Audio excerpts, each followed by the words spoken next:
Christopher Bursk. Christopher comes to us from Massachusetts a long time ago, some years ago, with a BA from Tufts and a PhD from Boston University, and has been teaching at Bucks County Community College since 1970. He's published some 10 books. He's won a Pew Fellowship for the Arts in 1995. His poem, Ovid at 15, won another Chicago Magazine Award, and he received the 2004 Donald Hall Prize in Poetry for his 2005 book, The Improbable Swervings of Atoms. Atoms, not atoms. That too. I'll leave it to you to explain that. His work has been anthologized, among other places, in Poetry Anthology, 1912 to 2002, in X.J. Kennedy's Introduction to Poetry, in Carrying the Darkness, the Poetry of the Vietnam War, and in the intriguingly titled Manthology, Poems on the Male Experience. His most recent book is The First Inhabitants of Arcadia, from last year. One of our judges wrote, in regard to this year's poster poem, I like Bursk's Does Poetry Matter? Because the poem answers the question of the title in the affirmative without ever preaching to us. And it beautifully describes how someone behind bars, and you'll hear about this, can empower himself through poetry, clicking the door shut to his own poem, and by extension, clicking open that same door to all that lies beyond it, even as he himself has no key to his cell. Christopher Bursk.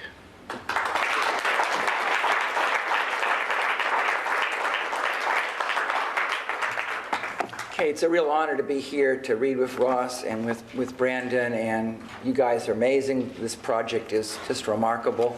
It's a delight to be here with my dear student Atia, and discover Brian, who works in the library, went to church with me, and Ross skateboarded with my son, so it's kind of neat to be here. I'm going to start with the poster poem, Does Poetry Matter? And it's going to epigraph by Dana Gioia. Gioia says American poetry belongs to a subculture, no longer part of the mainstream of artistic and intellectual life. It has become the specialized occupation of a relatively small and isolated group, which means that Dana Gioia doesn't get out too much. Because as he was writing this in the Atlantic Monthly and then publishing a book about it, I was working in the jail system where poetry mattered a lot. So this is a poem by a young man in the jail. And the young man, it begins the young man's poem and it ends with the young man's poem. I'm alone. I lie next to stone. A man writes in the notebook he takes everywhere in jail. A boy, really? This shy, earnest, 22-year-old who never seems comfortable sitting, as if he's not yet used to that large, gangly body that's grown around him. You gotta believe me, I never lifted a hand to anyone before, never. Now he goes nowhere without paper and pen, rhymes everything. Everything is a sonnet. He likes to hear the couplet click shut like a door only he has keys for. He listens for the final word. It's prompt and perfect justice. I'm alone. I lie down next to stone. Well, it's a poem about jail, obviously, and I mean, if I'm humbled to be here, which I am, I was especially humbled to go into jail and work with amazing people who did awful things, but despite those awful things, battled to find some sense of dignity in a place that does not allow dignity. And they try to do it often with language. And so I'm going to read a couple poems about language. Now, these poems are about the alphabet, and they have moments of silliness in them. So when I get silly, you get silly with me, all right? So if it sounds silly to you, laugh, please, because otherwise it's only me being silly. All right, and it'll make sense when I read the poem to you. The first poem is for the double letters, O-O. I want you to think about those double letters, O-O. They're wacko. I mean, English is a crazy, crazy, crazy language, and it's got these OO words, right? So here's all about these OO words. At an early age, a boy discovers the pleasures and perils of double O. Put those silly, identical twins, O and O, in a word, and it goes goofy, but endearing.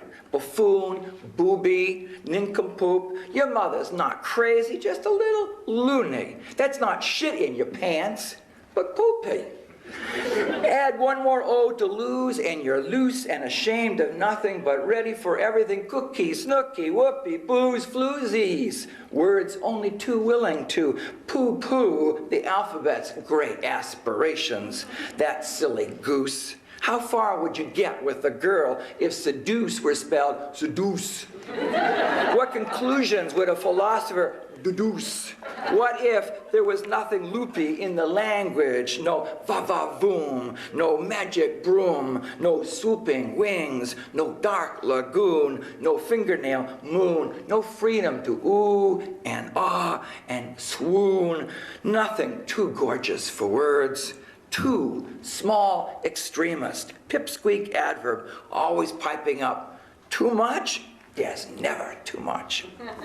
You can probably tell I'm a grandfather. Spent a lot of time with 2- and 3-year-olds from that poem. And you just had one of those OO words, poopy, booby, you know, if 3-year-old, 4-year-old, you got them.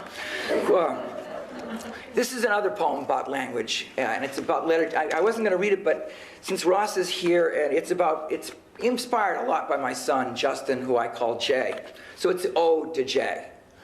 So here we go. And Jay is a kind of interesting letter. As far as I understand, it really kind of snuck into the language. Like it's a kind of another version of I. Ode to Jay. Just as often bouncing a ball off its nose as if about to eject from its seat, it teaches the frogs to jet propel off their lily pads, the pond to jitterbug, the rain to appreciate its own jive, the storm to stop apologizing. By junior high, I tired of words, their bullying justifications, glittering generalities. I'd forgotten about the revelry certain letters engage in, their jiu-jitsu, jam sessions, juicy stories, the secret pleasures of jealousy and bad jokes. How could I give up hope in a world where J is the silent letter in marijuana? It jostles, it jars. What's a kid to do but take all the joy he can? Light up a joint, jack off, jiggle the brain, jolt the body, juggler, jester, renegade I, the alphabet's adopted child. Jay's got the tongue talking to the roof of its mouth, a new kind of justice, something as common as air turned into jubilation. The brain has precious few pleasures, and Jay, jocund, jaunty, Jay, is one of them. I have to work in a prep school, 9th and 10th graders, and I thought, well, maybe I'll read this poem. And I thought, no, it says, what's a kid to do but take all the joy he can, light up a joint, jack off, and jiggle the brain? Probably the teachers wouldn't be too happy if I read that. But maybe that's a reason to read it. The last poem's about the alphabet, but it comes back to jail. And it has its epigraph from my favorite poem, Paradise Lost.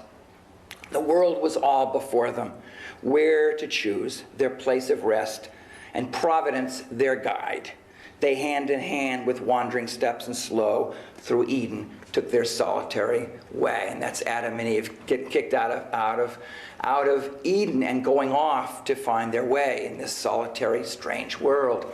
And in many ways, I think the language is the same thing. It's on its own, trying to make sense of a very crazy, crazy world. Once again, my students in jail look at me as if I'm crazy, but they do what I ask. It just so happens they remind me that they aren't going anywhere for the next 4 to 6 years. I've worn down their ringleader till he's finally willing to be a little silly. From here on, even the warden will have to address Jason as S, as he says in Sly, Slick, Stealth. Once I've got him on my side, the rest join in. S's buddy, Carlo, is T, the bodybuilder, the muscle man.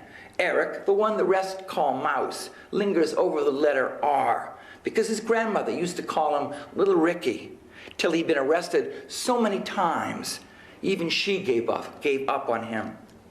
Eugene decides to be silent E, not a bad choice for a pickpocket.